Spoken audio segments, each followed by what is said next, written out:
I've not always got on well with my clients because I tend sometimes to be embarrassingly frank. But one client I really liked and got on well with was a man called Steve Goldstein. Steve was over here as the head of American Express. After he'd done his stint here, he went to New York and he became the head of the American Express Bank. And this is a bit of fun for you. I said I was coming to New York, and his PA said, "Oh, Steve said he'd like to see you, and he's set aside an hour." And I wrote back and said, "I don't think I have enough jokes for an hour." And the truth is that the only reason I'm going to New York is that I've heard that Steve's office is only just slightly smaller than the state of New Hampshire, and he did have a huge corner office. One of the reasons why I liked Steve and why he did so well was that he really honed in on what mattered, and sometimes things that were so obvious that it was almost laughable. And I'll tell you a couple of things he said that impressed the hell out of me. I was sitting in a meeting with him and some of his lieutenants near Victoria in their offices, and we were talking about response rates, which obviously is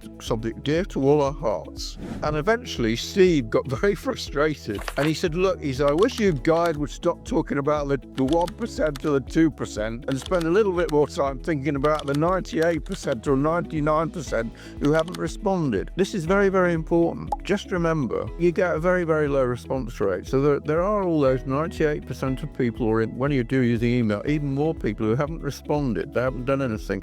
They're the people you should be thinking about, the people who've got the money but aren't giving it to you. And there are a couple of ways in which you can get them to give it to you. One is to persist, to keep communicating. Keep communicating, don't stop. Believe it or not, yesterday morning I got a message from a man I know about Ask Drayton. And he said, "Look," he said, "I've given in." He said, "You keep on writing to me about it." I thought I better give it a go.